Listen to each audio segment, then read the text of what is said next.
Hey everyone, welcome back to the channel. I am Eric, and it's been fun going through you guys' favorite Madonna albums. Let's go through where we are now, and then we're going to dig right into number 10 through 6 of my ranking of best Madonna albums ever. Currently at number 15, we have Rebel Heart, 14, Hard Candy, 13, MDNA, number 12, Madam X, and at number 11, I'm Breathless. What do you think's coming up next? We shall see. For those of you who may not have seen the first video, I will link to it somewhere right up here.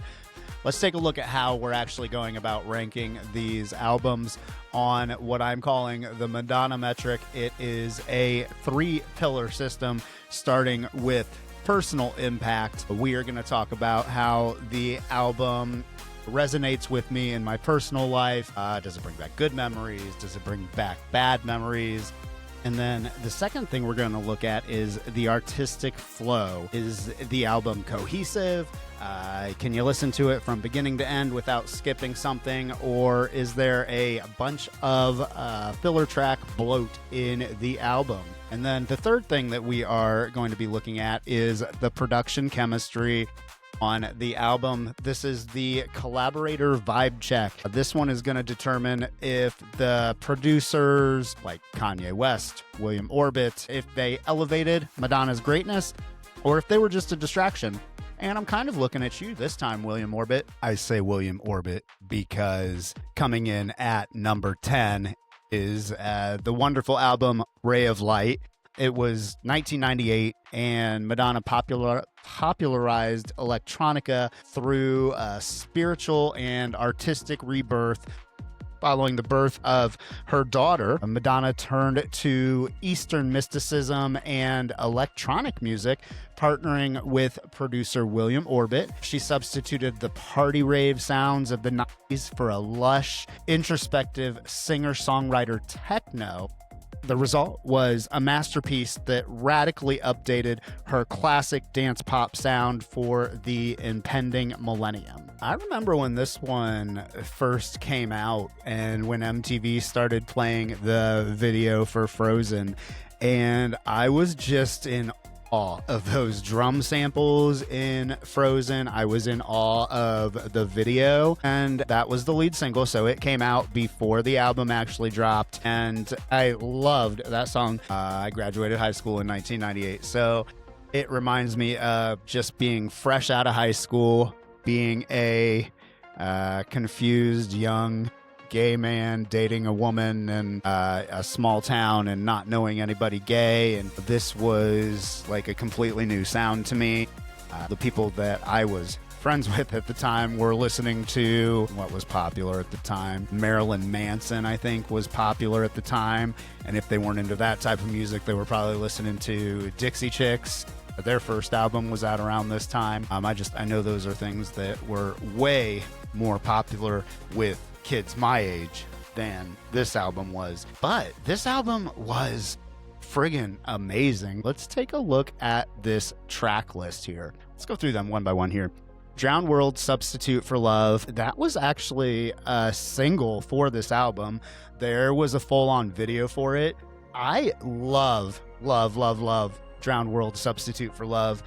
I was so happy to see the remix of it included on Veronica Electronica. I do have to admit that the full remix is so much better than the edit, so I wish that you'd give us a proper release of the full-length remix of Substitute for Love, because that is such a great song. Like, I am like an opera singer in my car when it gets to the famous faces, far off places, trinkets I can buy. I am a superstar in my mind when this song comes on in the car. Swim, I really like that. It's a nice, got a good message to it. Ray of Light, classic Madonna. Can't believe that didn't go number 1. Like, how crazy is it that wasn't a number 1 single? It peaked at number 5 on the Billboard Hot 100. And I believe Frozen peaked at number 2. Candy Perfume Girl. I have no clue what the hell that song's about, but I absolutely love it. Skin definitely doesn't follow the typical structure of a song. It's interesting ending with the bagpipes. Oh, that's, yeah, cool. Madonna bringing in the bagpipes. Nothing Really Matters. That was a good song. Really not one of my favorites on the album, though. Sky Fits Heaven. Love that song. I think I found love. I really like Sky Fits Heaven. Shanti. This is a very interesting song of Madonna's. Does not have a lick of English in it. I do not know what the words mean. I know it is a Kabbalah prayer or a Kabbalah saying, but I could recite every word of that song to you just from hearing it so much. And then Frozen, great song.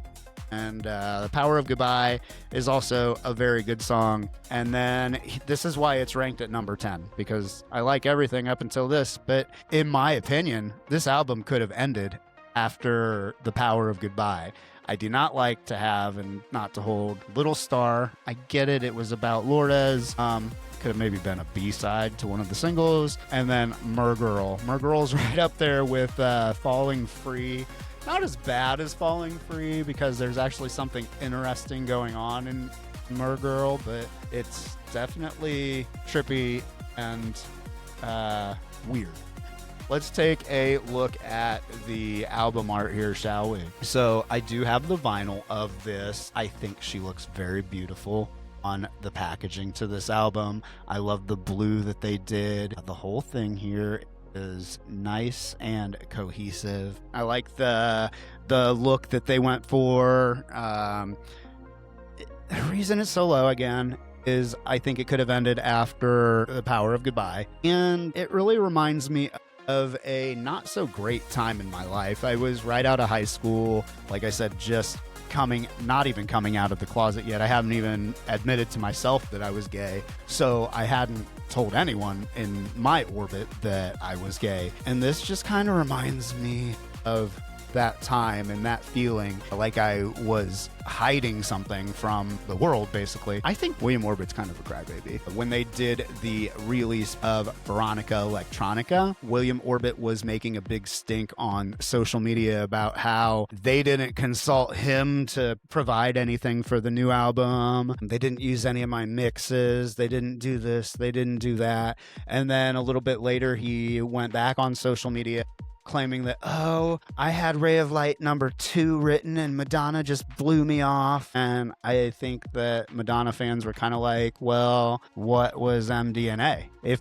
you had Ray of Light 2 written, why didn't you give her that instead of the shit she did with Nicki Minaj on that album? So, I mean, I think he's just a little pissy that he didn't get new royalties from new mixes being pushed out to people. But, you know, bad time in my life. Goes on too long. Producer's a dick. Sorry, Ray of Light. That is why you are at number 10. The album win Madonna 4 Grammys. Well-deserved Grammys for this album. And it was the highest first-week sales for a female artist at the time. Mind you, this was 1998. We had to go and physically purchase these albums at a record store. And if you lived in a small town like me, in some cases you might have had to drive 30 minutes to get to the next town over that actually had a record store, because our small town did not have a very good music selection at all. And yeah, but luckily I was an adult and out of high school when this came out, so I was able to drive myself to go get it on release day like any good Madonna stan would do. But that was number 10, Ray of Light. Let's move right on to number 9, shall we? Coming in at number 9 is Bedtime Stories. And this was 1994's strategic pivot towards a softer, more sophisticated R&B. This came out immediately after the Erotica album. And Erotica was in your face, dark and heavy themes that she changed it up a little bit for this album. I mean, let's take a look at this track list. Survival, that's a good little R&B song. Secret. Everyone knows Secret. I'd Rather Be Your Lover. That one actually features Michelle and Deggiocello. And did you know I could say that name? I practiced it over and over and over in 1994 when this album came out, because Michelle and Deggiocello was the rapper. Track 3, I'd Rather Be Your Lover. Fun story, that was supposed to be Tupac that was the rapper in that song, but the record company deemed him too controversial and put in Michelle and Deggiocello instead. Do you think that was the right move? She's already revisited this album with The Untold Chapter, so I doubt that we're gonna get anything official out of that, but that's wishful thinking. Track 4, Don't Stop. They're not bad songs, they're just a genre that Madonna doesn't usually do, and I have to be in the mood for this album, which is why it's so low. Inside of Me, I like that song. I literally like every song on this album. Next, we have Human Nature. I'm Not Your Bitch, Don't Hang Your Shit on Me. How iconic is that? Forbidden Love. This is Forbidden Love number 1. We also had Forbidden Love that was on Confessions on a Dance Floor. Completely different songs. I really like Forbidden Love. Like, when I was listening to this, I was 14 years old, and you can hear Babyface like whispering in the background, "Don't go in the dark, don't give in to him desire, cause he's gonna break your heart leg." And it's not in liner notes. It enthralled me so much as a 14-year-old hearing this song. I was like, ooh, that's cool. What is that? What is, like, it's almost like they made it part of the beat, because if you don't realize they're whispering, you don't really know that they're saying anything. So I really like that version of Forbidden Love. I like the one on Confessions too, but like I said, everything on this album is good. Love Tried to Welcome Me. That is a sleeper ballad, guys. That is like a straight up R&B love ballad. And it's a good song. I really like that one. Sanctuary, it's a little weird. Doesn't necessarily fit the vibe of the rest of the album, but it segues perfectly into Bedtime Story, which definitely does not fit the rest of the album. Bedtime Story sounds like it belonged on Ray of Light or maybe Music or something, but not this album. But I love Bedtime Story. That video, I was gagged when that video came out. What? And then Take a Bow ends this one out. And Take a Bow is Madonna's longest running #1 single. Did you guys know that? I knew that because I am a Madonna nerd, but I have a feeling that a lot of people would have missed that in a trivia question. This album came on the heels of Erotica. She was facing intense public fatigue from her provocations, so she executed a subtle but brilliant image makeover,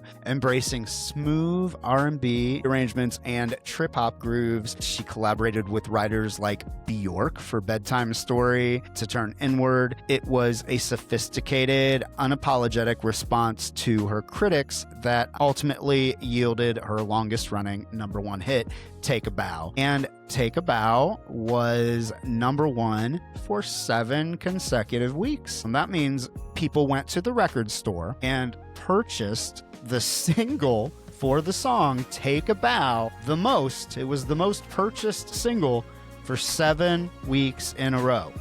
I don't know that today's kids completely understand the gravity of rankings on albums pre-internet. Like, this isn't like a bunch of people streamed her one day, so she got it #1. No, we went to the record store and we bought the single for Take a Bow 7 weeks in a row. It was the highest selling single. So let's take a look at the packaging, shall we? So we've got the classic Madonna on the bed.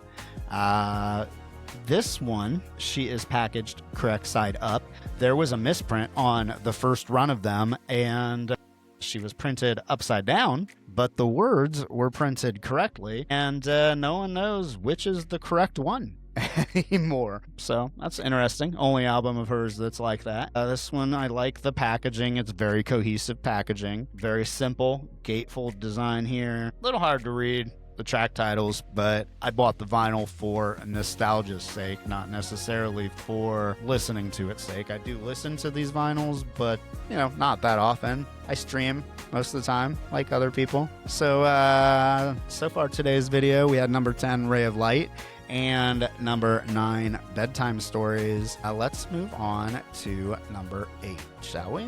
We're getting now to the ones where it's really hard for me to put them in order. So let's go on with number 8. Is none other than the Like a Virgin album. This album came out in 1984. I would have been 5 years old. And I didn't know what any of the songs were about. I didn't know what any of the songs meant. I didn't know what was going on in the music videos. I knew that they were colorful. I knew that people were dancing. I knew that the music was catchy, and I wanted to be a part of it. Like, it was that Material Girl video that I saw that on MTV, and I begged my mother to buy me that cassette at Food Town, a local grocery store. Food Town sold cassettes. Who knew? But anyways, she bought me that, and I listened to this cassette that entire summer. I was my 5-year-old riding my bike around the neighborhood with my Sony Walkman and my Like a Virgin cassette, flipping it every 20 minutes, listening to side A again, listening to side B again. You know, over and over and over, over and over. 5 years old. When I see this album cover, it reminds me of being 5 years old, riding my bike around the neighborhood, going over to my friend's house to watch wrestling or whatever is on TV. It just gets all of its points from nostalgia. There's a lot of nostalgia points on this one. All good memories. So it was 1984. Madonna reclaimed female sexuality and ignited a global phenomenon with this album. Let's take a look at the track list, shall we? All good songs here, guys. Material Girl. I mean, that's the song that introduced me to Madonna, and that is why I am such a super fan today. If it hadn't been for that song and that video, who knows what could have happened. Angel, I like that song. Like a Virgin, like that song. Over and over, like that song. Love Don't Live Here Anymore, absolutely love that version of it. I don't care so much for the version that they put on Something to Remember. Dress You Up, I love that song. Shooby-dooby-doo. Ooh la la. A lot of people give Madonna flack for this song, but it's all right. It's quintessential 80s music, in my opinion. And it just takes me back to being a 5-year-old, riding my bike around the neighborhood, listening to it. Pretender, great song. And Stay, great song. All of these are great songs. The album is amazing. It came with some iconic music videos. We got, like I said, the Material Girl, where she does her best Marilyn Monroe. We got the Like a Virgin video. She teamed up with legendary producer Nile Rodgers on this album. She incinerated traditional expectations of bridal purity. Her legendary 1984 MTV VMAs performance sparked outrage among conservatives, but deeply resonated with a generation of young women, spawning the wannabe fashion movement and cementing her as a self-aware, iron-willed superstar. I think that's a pretty good summation of Madonna in 1984. She was on top of the world in 1984. This album went on to sell 21 million copies globally. 21 million. And again, this is a time when we had to get our ass in the car, drive to the record store, pay for an album, and go home and listen to it. People went and purchased this album 21 million times globally. She was the first female artist to sell 5 million copies in the United States, and Like a Virgin was her first #1 single, and it spent 6 weeks at #1. Let's look at the packaging. I alluded to this before. I absolutely love the Madonna boy toy packaging here. Every time I see this album cover, it reminds me of being a 5-year-old falling in love with Madonna for the first time. The back of it, I love this picture as well. All of the songs are great. it was really hard to number all of these. We're getting down to the nitty gritty right now. One of the reasons that this one is higher than some of the other albums is this introduced me to the Virgin Tour. I'm sure you all know the Virgin Tour. You're Madonna fans. You're watching me on YouTube. But the Virgin Tour was the second Madonna album, if you want to call it. It wasn't really an album. It was a VHS cassette. Do you know? Do you need to pause and look up what a VHS cassette is? But I had the Virgin Tour on a VHS. I got that after I got this album. And I had never heard the songs from her first album because, I'm 5 years old when this one came out. I would have been a young baby at the club if I knew songs from her first album. So once the Virgin Tour was released on VHS, my mom bought that for me, and it introduced me to songs like Gambler and Crazy For You and Everybody. And I fell in love with Everybody from that tour. I just thought it was the coolest thing. I was 5, remind you. Probably like 6 or 7 maybe by the time the VHS came out, because VHSs used to take a long time after the actual tour to come out. So I was probably like 6 or 7, but I thought that the background music in Everybody sounded like the Mario Brothers. For some reason. And that I thought that was the coolest song. And so after I got the Virgin Tour, I begged my mom to get me that cassette as well because it had Everybody on it. And, the rest is history. And this album is the one that brought me to Madonna. So let's look at what we got so far today. We have at number 10, we have Ray of Light. At number 9, we have Bedtime Stories. At number 8, we have Like a Virgin. And coming in at number 7, we have True Blue. I adore this album so much. 1986, she was achieving unprecedented global dominance through her songs and her music videos. This album spawned quite a few hits. Let's take a look at this track list here, shall we? You know almost everything from this album. It starts off with the violin strings of Papa Don't Preach, and how iconic is that? Followed up by Open Your Heart. White Heat is a deep cut, was not a single.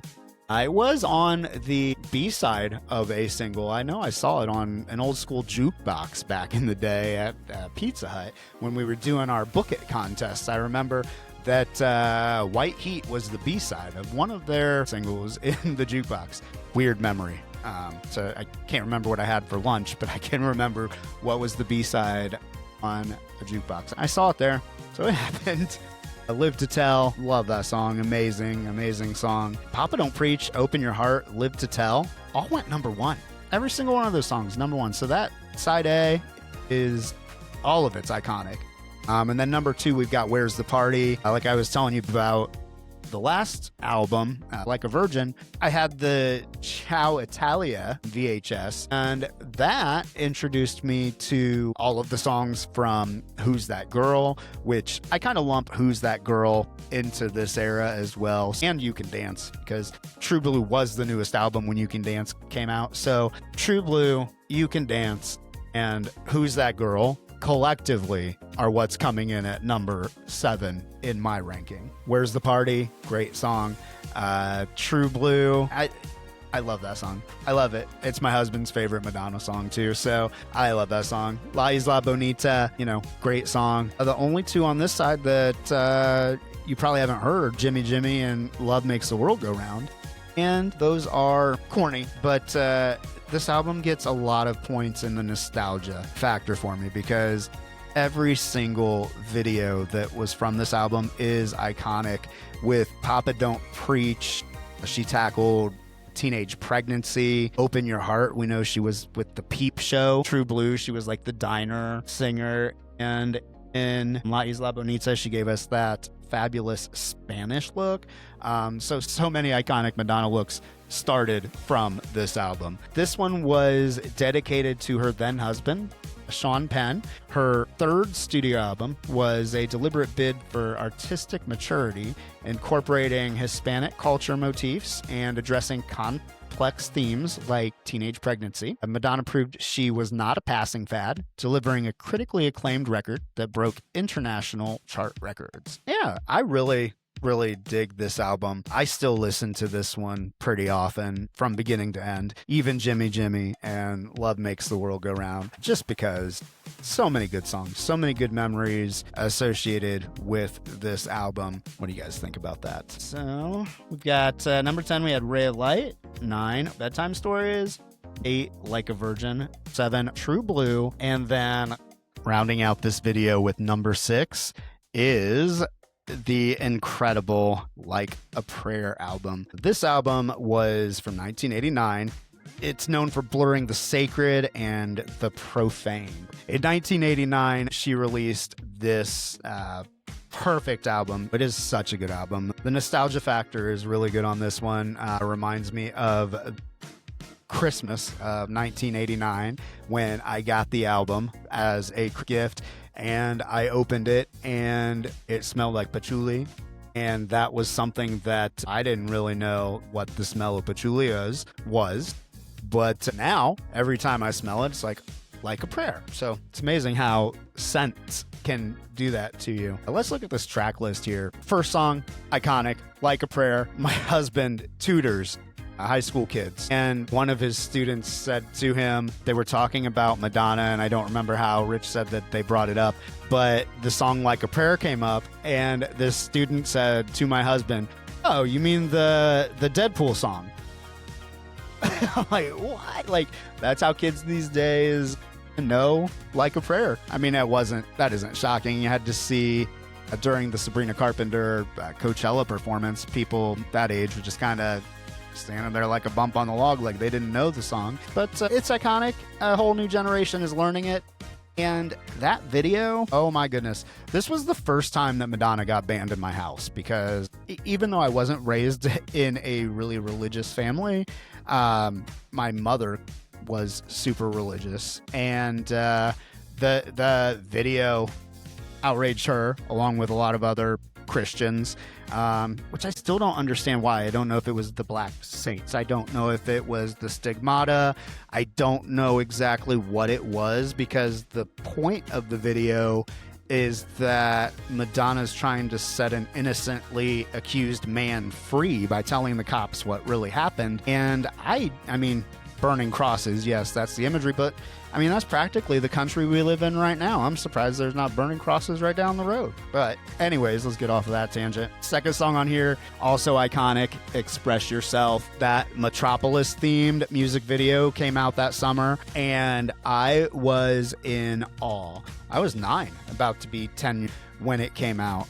Like, my mom worked first shift and my dad worked second shift, so there was an hour a day where my mom was gone and my dad was gone, and that was when I had to watch MTV, because I was not allowed to watch MTV as a child. So that whole summer, that hour, pleaded and prayed that they just played the new Madonna video. Play Express Yourself, play Like a Prayer, I'd even take Cherish at that point, because I wasn't allowed to watch it. So sneaking it in for that hour while everyone was gone made me feel like dangerous. You know, whatever. Love song. For a collaboration with Prince, I think this one sounds a lot more Prince than it does Madonna, but that's still a favorite song of mine. I love it. Till Death Do Us Part. The lyrics are still very relevant today. I'm sure there are a lot of people that can relate to it. I adore that song. I adore Promise to Try. It reminds me of that scene in Truth or Dare where she visits her mother's grave and they're playing that song. Cherish is my least favorite Madonna single ever, and that and Dear Jessie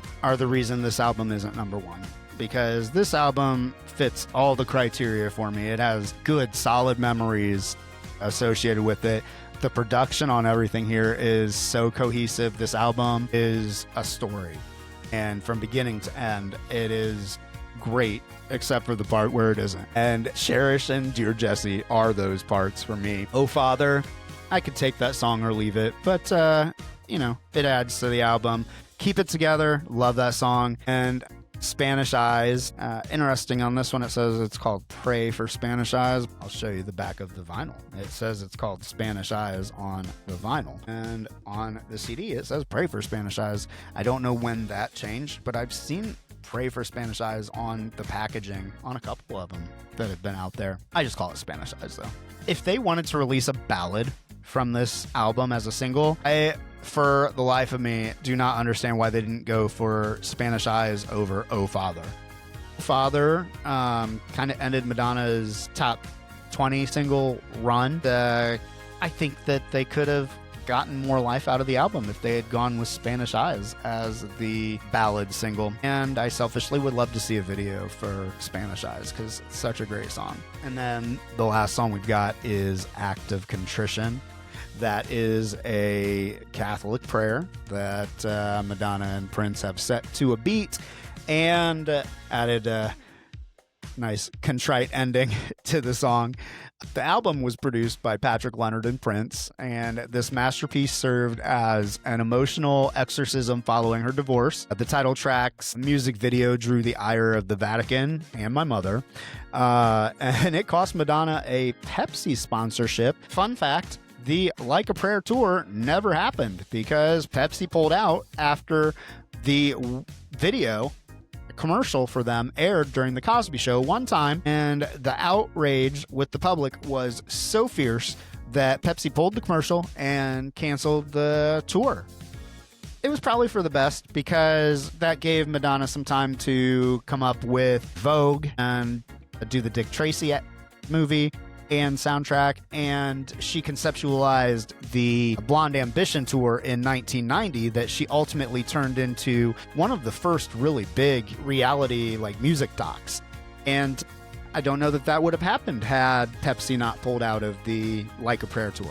If it had gone Like a Prayer tour, would she have toured Dick Tracy? I don't think so. Would she have toured the Immaculate Collection? I don't think so. So then the next tour we would have gotten would have been the Girly Show in 93. I think that Pepsi canceling was the best choice for all involved here because it brought us the Blonde Ambition tour and Truth or Dare. And let's take a look at the packaging here. We've got Madonna in the jeans with the rosary hanging down. We've got the cross symbol with the Madonna and the Like a Prayer. I actually have this symbol cut out into a picture board. My friend Erica, who made the Madam X frame for me, made that. Recognize that? That's from my tattoo. So cohesion, this one's pretty good. It's scoring up there pretty good. And nostalgia, it's pretty good. Cherish and freaking Dear Jessie, pull it down though. So this album did spend 6 weeks on top of the Billboard Hot 200. It sold over 15 million copies. And like I had just mentioned, it gave us the Blonde Ambition tour, which is one of the greatest tours of the 90s. So Like a Prayer. Love this album. Love it, love it, love it. That was number 6.